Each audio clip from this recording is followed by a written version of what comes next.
Kaum muslimin rahimani wa rahimakumullah, dua itu saya sampaikan sebagai muqaddimah. Adapun materi yang ingin saya sampaikan sama dengan yang kemarin, yaitu melanjutkan satu kitab yang sudah saya tulis dengan judul Takmilatu Abwabis Syiyam, kelengkapan bab-bab puasa. Sudah kita bahas dari buku ini adab sahur, adab buka puasa, kemudian juga larangan-larangan di dalam puasa. Kemudian sekarang sampai pada bab tentang siyamut tatawwu, tentang puasa sunnah. Jadi setelah kita selesai puasa Ramadan, itu jangan kapok untuk berpuasa, tapi hendaklah kita lanjutkan dengan puasa sunnah. Kenapa? Karena puasa Ramadan kita belum sempurna. Sementara puasa wajib kita kalau belum sempurna, maka ditambal dengan puasa sunnah. Sama dengan setelah kita sholat wajib, kita disunahkan sholat ba'diyah.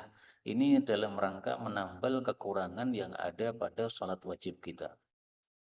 Pada bab tentang puasa sunnah, sudah saya bahas beberapa hal, kemudian sekarang sampai pada poin ke-60. Faqala al-mu'allif rahimahullah, as-sawmu minal ashhuril hurum. Termasuk puasa sunnah adalah puasa pada bulan-bulan haram. Yang dimaksud bulan haram itu adalah 4 bulan yang diharamkan atau dimuliakan oleh Allah Subhanahu wa taala. 4 bulan tersebut adalah 3 bulan berturut-turut, thalathatun syardun, dan 1 bulan yang sendiri, wa wahidun fardun. Yang berturut-turut adalah Dzulqa'dah, Dzulhijjah, Muharram. Yang sendiri adalah bulan Rajab. Nah, ada hadis tentang puasa sunnah bulan haram. Dan semua amal yang dilakukan di bulan haram, maka lebih besar pahalanya dibandingkan amalan di bulan-bulan yang lain. Karena konsepnya adalah apabila waktunya mulia, maka pahalanya juga menjadi mulia. Apabila tempatnya adalah mulia, maka pahalanya juga menjadi mulia. Makanya sholat di Masjidil Haram tidak sama dengan sholat di Masjid Muslimin Jagran. Karena memang beda tempat. Sebelum saya lanjutkan, Pak, kok terasa panas? Ini ada kipasnya enggak ini? Oh, ini enggak. Baik. Kemudian di sini diriwayatkan dari Mujibah al-Bahiliyah, dari bapaknya atau dari pamannya, bahwasanya dia datang kepada Rasulullah sallallahu alaihi wasallam, kemudian pergi, kemudian datang lagi kepada Nabi setelah 1 tahun. Nah, jadi pisah selama 1 tahun dari Nabi. Pas ketemu yang kedua itu sudah berubah kondisinya dan badannya itu. Maka dia mengatakan, "Ya Rasulullah, apakah engkau masih kenal saya?" Maka Rasulullah mengatakan, "Waman anta? Siapa kamu? Saya sudah tidak kenal lagi." Maka dia mengatakan, "Saya Al-Bahili yang sudah datang kepada engkau pada tahun lalu itu." Maka Rasulullah bertanya lagi, "Fama ghayyaraka?" Terus apa yang menyebabkan kamu sekarang kok berubah kurus seperti ini? Wa qad kunta hasanal hay'ah. Padahal kamu dulu itu kondisinya bagus, tidak krempeng seperti ini. Maka dia pun menjawab, "Saya tidak makan makanan kecuali di malam hari sejak saya pisah denganmu." Artinya setiap hari dia puasa terus selama 1 tahun. Maka Rasulullah Shallallahu Alaihi Wasallam menegur dia, Pak, "Lima adzabta nafsa, kenapa kamu menyiksa dirimu seperti itu?" Jadi puasa setiap hari itu dianggap oleh Nabi menyiksa diri sendiri. Karena puasa sunnah itu maksimalnya adalah puasa Daud, ya. Nggak bisa puasa yang lebih afdol daripada puasa Daud, selang-seling nggak ada. Maka kemudian Nabi Shallallahu Alaihi Wasallam bersabda, "Sum syahrus sabr, silahkan kamu puasa pada bulan sabar, maksudnya bulan Ramadan." Bulan Ramadan disebut bulan sabar karena pada bulan Ramadan kita disuruh bersabar dari makan, minum, dan jima. Wa yauman min kulli syahrin, juga silahkan puasa 1 hari setiap bulan, puasa sunnah. Maka Bahili mengatakan, "Tolong tambahkan untuk saya ya Rasulullah, karena saya ini orangnya kuat." Beliau mengatakan, "Sum yaumain." Ya sudah, kalau gitu puasa sunnahnya 2 hari tiap bulan. Maka dia mengatakan, tambah lagi ya Rasul. Maka beliau bersabda, sum thalathata ayam. Okelah, puasa 3 hari setiap bulan. Maka dia masih nawar lagi, tolong tambahkan lagi. Maka beliau bersabda, sum minal hurumi wadruk. Nah ini yang berkaitan dengan bab. Puasalah dari bulan haram, lalu tinggalkanlah. Maksudnya jangan puasa terus menerus, jangan ya. Tapi puasa 3 hari, kemudian istirahat. Nanti puasa 3 hari lagi, kemudian istirahat. Sum minal hurum, silahkan puasa dari bulan haram. Watruk, lalu tinggalkan, istirahat. Sum minal hurum watruk, dan puasalah dari bulan haram dan kemudian tinggalkan atau istirahatlah. Dan beliau berisyarat dengan 3 jari. Maksudnya 3 jari gimana? Ya, jadi puasanya 3 hari. Kalau mau istirahat 3 hari juga boleh. Mau istirahat 1 hari juga boleh. Ini karena dia sangat semangat untuk melakukan ibadah puasa. Oleh Nabi tidak disarankan untuk puasa setiap hari. Karena itu kaum muslimin rahimani wa rahimakumullah, kalau kita ini semangat untuk beramal, paling bagusnya semangat kita tetap disesuaikan dengan ajaran baginda Nabi Shallallahu Alaihi Wasallam. Ini Al-Bahili, dia semangat puasa, tapi puasanya setiap hari, tidak sesuai ajaran Nabi. Makanya oleh Nabi disuruh berhenti, tidak usah melakukan seperti itu menyiksa diri sendiri. Jadi semangat yang keterlaluan tidak baik, tetapi malas juga tidak baik. Nah, yang paling bagus adalah yang sedang-sedang. Makanya para ulama mengatakan khairul umuri awsatuha. Perkara terbaik itu adalah yang sedang-sedang. Kalau keterlaluan ke atas namanya ifrat. Keterlaluan ke bawah namanya tafrid.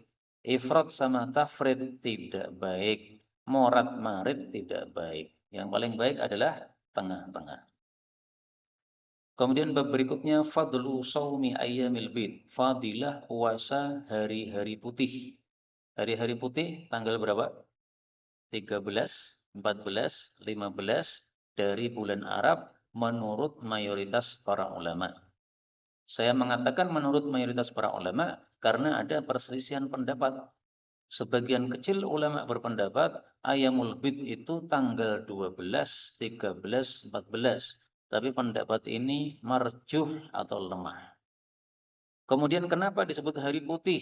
Ada 2 pendapat lagi. Pendapat pertama mengatakan disebut hari putih karena pada waktu itu bulannya purnama sehingga sinarnya terang, maka disebut hari putih. Pendapat kedua mengatakan dulu Nabi Adam itu diciptakan oleh Allah, tubuhnya hitam legam seperti arang. Kemudian tanggal 13 sepertiga tubuhnya memutih.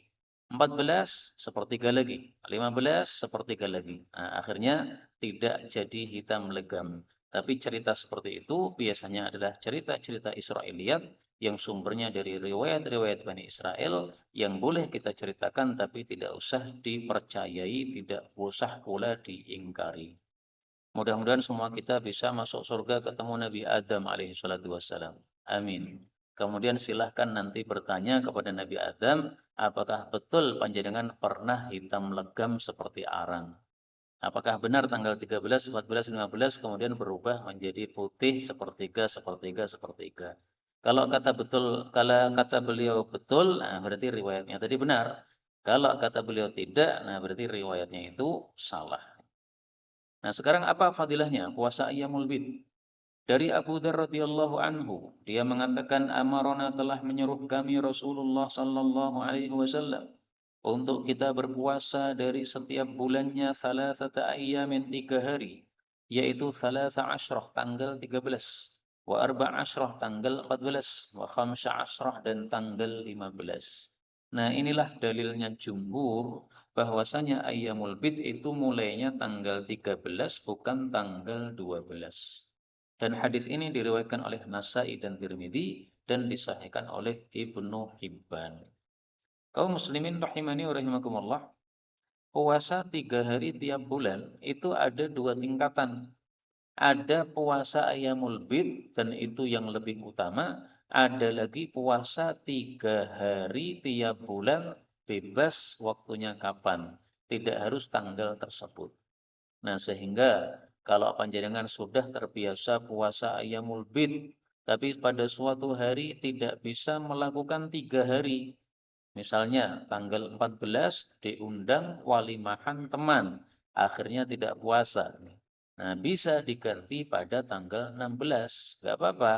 Yang penting 1 bulan diambil 3 hari. Tidak harus tanggal 13, 14, 15. Karena itu pada bab berikutnya 62, fadlu shaumi thalathati ayyam, fadilah puasa 3 hari min kulli syahrin tiap bulan mutlaqan, secara mutlak. Secara mutlak maksudnya tidak harus tanggal 13, 14, 15 tadi ya. Fadilahnya apa? Dari seorang laki-laki sahabat Nabi sallallahu alaihi wasallam berkata, telah ditanyakan kepada Nabi sallallahu alaihi wasallam, ada seseorang yang puasanya sepanjang tahun alias setiap hari. Maka Rasul bersabda, wadittu annahu lam yata'amid dahra. Saya sangat ingin bahwa orang tersebut tidak makan sepanjang tahun sisan. Artinya apa? Nabi tidak cocok puasa sepanjang tahun seperti itu. Yen kowe pengen poso sepanjang tahun, sisan setahun rasah mangan babar blas, kata Nabi. Padahal tidak mungkin, setahun penuh tidak makan ya mati. Maka mereka bertanya lagi, Fathul Khaih, bagaimana kalau puasanya 2/3 tahun? Jadi 1/3 tahun makan, 2/3 tahun puasa. Maka beliau mengatakan aksara, oh itu terlalu banyak puasa seperti itu ya. Kalau mereka bertanya lagi, Fanisfah, bagaimana kalau puasanya separuh tahun? Nah, berarti sehari makan, sehari puasa. Qala aktsara. Beliau mengatakan lagi, wah itu sudah cukup banyak banget seperti itu. Tsumma qala, kemudian beliau bersabda, ala ukhbirukum bima yudhibu wa haras sadr. Maukah saya kabari kalian sesuatu yang bisa melenyapkan penyakit-penyakit hati, penyakit dada, yaitu saumu thalathati ayyamin min kulli syahrin. Puasa 3 hari tiap bulan. Hadis riwayat Nasai.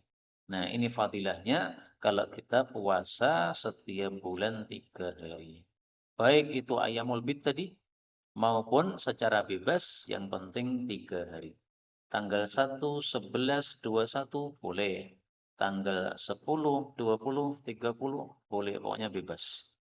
Nah, maka yang merasa dalam hatinya ada penyakit-penyakit yang susah untuk dilenyapkan, caranya melenyapkannya, kata Nabi, puasa 3 hari tiap bulan.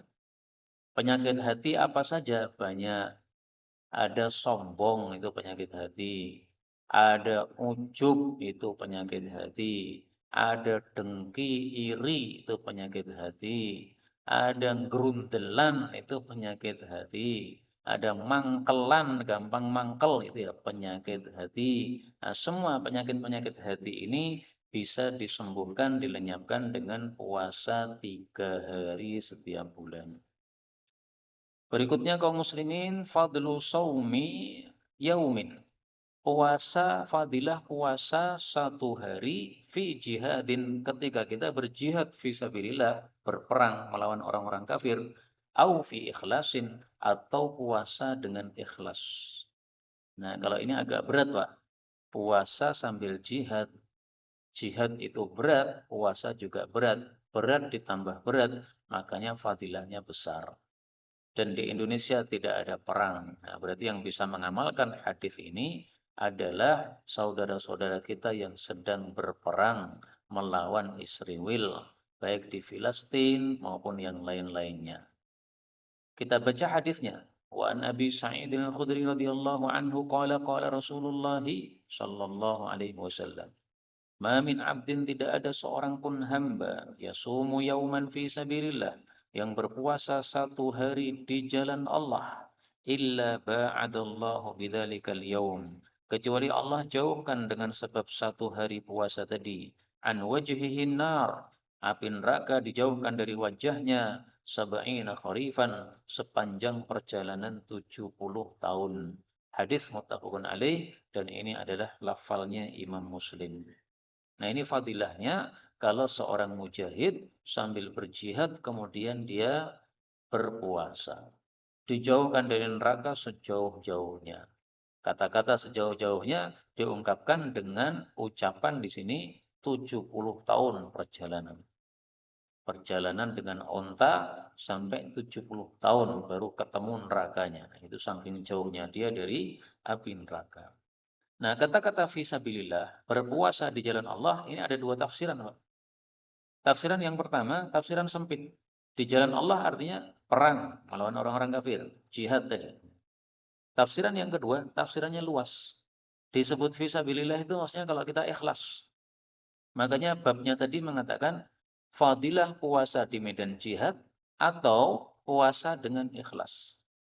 Nah, kalau kita menggunakan tafsiran yang kedua, berarti meskipun kita di Indonesia nyaman tidak ada perang, kita masih bisa kesempatan mendapatkan fadilah yang disebutkan dalam hadis ini. Silahkan puasa 1 hari saja, yang penting ikhlas, tidak ada niatan apa-apa selain dari pahala-pahala dari Allah Subhanahu wa taala, maka kita sudah mendapatkan fadilah hadis ini. Kemudian dalam hadis ini dikatakan, dia dijauhkan wajahnya dari neraka. Ini bukan berarti wajahnya doang yang dijauhkan, kemudian badannya nyemplung di neraka, tidak begitu. Karena kalau disebutkan wajah, maka semuanya sudah terwakili. Karena wajah itu nempel dengan badan, ya. Tidak bisa dipisahkan antara wajah dengan badan kita. Kalau dipisahkan ya mati. Maka ini seperti ungkapan orang Indonesia mengatakan tidak tampak batang hidungnya. Bukan berarti hidungnya tok yang pergi, ya. Wajahnya masih ada, enggak, ya. Orangnya memang tidak tampak. Maka ini kata-kata wajah disebutkan secara khusus, ini karena wajah adalah anggota tubuh yang paling dimuliakan oleh manusia. Kaum muslimin rahimani wa rahimakumullah, mudah-mudahan semua kita selamat dari api neraka dan masuk surga tanpa hisab, tanpa adab. Amin ya rabbal alamin. Ini saya berdoa bukan penutup majelis, bukan ya. Ini gara-gara ada hadis ini tadi. Nah, saya berdoa begitu. Maka kita lanjutkan lagi. Masih kuat sama betul? Masih ya? Sambil ngantuk-ngantuk nggak apa-apa, Pak. Yang penting paham. Bisa nggak ngantuk sambil paham? Berikutnya 64. Saumun naflil mutlak. Puasa sunnah mutlak. Jadi ada salat sunnah mutlak, ada juga puasa sunnah mutlak. Mutlak itu apa? Mutlak itu yang tidak terikat. Kalau sholat tahiyatul masjid itu terikat pas kita masuk masjid. Kalau sholat ba'diyah itu terikat setelah sholat fardu. Sholat qobliyah itu terikat sebelum sholat fardu. Kalau sholat sunnah mutlak itu yang tidak terikat apa-apa. Pokoknya nganggur-nganggur kita pengen sholat sunnah, nah itu namanya sholat sunnah mutlak. Kita punya warung atau toko, berjaga di toko, tidak ada penjual, tidak ada pembeli datang, akhirnya kita nganggur-nganggur sholat sunnah sambil menunggu pembeli, gak apa-apa, itu namanya sholat sunnah mutlak. Nah, puasa juga begitu, ada puasa sunnah mutlak, pokoknya lagi mood untuk puasa, puasa, puasa, puasa, puasa. Nanti kalau pas nggak mood, berhenti, berhenti, berhenti, nggak apa-apa ya. Dari Aisyah radhiyallahu anha, dia mengatakan, adalah Rasulullah Shallallahu Alaihi Wasallam kadang-kadang puasa sampai kami mengatakan, wah ini beliau tidak akan berbuka ini. Artinya puasa terus nih. Kemarin puasa, hari ini puasa, besoknya puasa, terus puasa. Tapi kadang-kadang juga beliau itu berbuka terus sampai kami mengatakan, wah ini tidak akan puasa lagi ini Nabi ini. Jadi kalau pas mood puasa, puasa. Kalau pas enggak. Kemudian kata Aisyah, dan tidaklah saya melihat Rasul Shallallahu Alaihi Wasallam menyempurnakan puasa 1 bulan sama sekali selain bulan Ramadan. Dan saya tidak melihat beliau pada 1 bulan yang lebih banyak puasa sunnahnya daripada di bulan Sya'ban. Nah, maka hadis ini membahas 3 masalah. Masalah yang pertama, puasa sunnah mutlak dilakukan oleh Nabi Shallallahu Alaihi Wasallam. Berhari-hari puasa lagi, puasa lagi, puasa lagi tanpa hitungan. Pokoknya pengen puasa, puasa. Ini namanya puasa sunnah mutlak. Yang kedua, bahwasanya Nabi tidak pernah puasa sunnah 1 bulan penuh. Yang puasa 1 bulan penuh hanya di bulan Ramadan. Yang ketiga, bahwa beliau itu paling sering puasa sunnahnya di bulan Sya'ban. Dan ini pernah ditanyakan kepada Nabi Shallallahu Alaihi Wasallam, ya Rasul, kenapa sih Anda itu di bulan Sya'ban kok sering banget puasa? Ternyata rahasianya 2. Yang pertama, kata Nabi, bahwasanya bulan Sya'ban itu yaghfulun nas. Orang-orang pada lalai. Maka beliau pengen tidak lalai. Lalai maksudnya, Rajab orang-orang banyak puasa. Sya'ban nggak ada yang puasa. Ramadan banyak yang puasa. Nah, pas tengah-tengah antara Rajab dan Ramadan ini, bulan Sya'ban maksudnya, itu ketika orang tidak banyak yang puasa, beliau malah mempeng puasa. Jadi ini menunjukkan bahwa kalau orang-orang sedang lalai, maka disunahkan kita itu mempeng ibadah. Siapa yang mempeng ibadah ketika orang-orang sedang lalai, pahalanya dibikin besar oleh Allah Subhanahu wa taala. Karena itu ibu-ibu yang suka ke pasar, silahkan kalau di pasar itu membaca wirid pasar.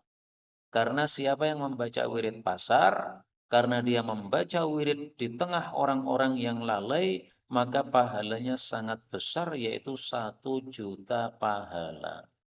Yang mengatakan begitu bukan saya, tapi Rasulullah Sallallahu Alaihi Wasallam. Saya bukakan hadisnya, saya carikan dalam kitab Jami'us Shaghir. Rasul Sallallahu Alaihi Wasallam bersabda, "Man dakhalas suqa." Barang siapa yang masuk pasar. Nah, ibu-ibu ini sudah masuk pasar. Lalu dia mengucapkan, La ilaha illallah wahdahu la syarika lah. Lahul mulku wa lahul hamdu yuhyi wa yumit. Wa huwa hayyun la yamut. Biyadihil khairu wa huwa ala kulli syai'in qadir. Maka dia dapat 4 fadilah. Yang pertama, Allah catat 1 juta pahala. Yang kedua, Allah gugurkan 1 juta dosa.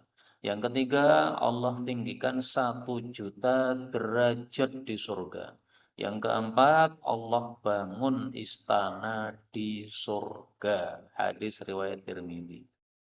Nah, ini kenapa kok pahalanya besar sekali? Karena dia ingat kepada Allah di tengah orang-orang yang lalai. Makanya para ulama mengatakan, Zakirullah fil ghafilin, orang yang zikir kepada Allah di tengah orang-orang yang lalai, kal mujahid bainal farin. Itu seperti orang yang tetap berjihad di tengah orang-orang yang pada lari kocar kacir, dia malah maju ke depan. Kaum muslimin rahimani wa rahimakumullah, karena itu supaya terkesan, mari saya baca lagi wirid pasar ini 1 kali lagi, panjenengan tirukan. La ilaha illallah wahdahu la syarikalah. Lahul mulku wa lahul hamdu yuhyi wa yumit wa huwa hayyun la yamut biyadihil khair wa huwa ala kulli syai'in qadir. Sudah hafal nggih? Insyaallah. Kalau belum hafal, gampang. Nanti ditulis saja di Google. Doa masuk pasar, insya Allah keluar. Jadi di Google itu segala sesuatu sudah ada. Bah Google pinter tenan. Ustaz-ustaz kalah kabeh.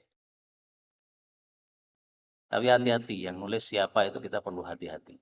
Kalau yang nulis para kiai, insya Allah di Google itu isinya bagus-bagus.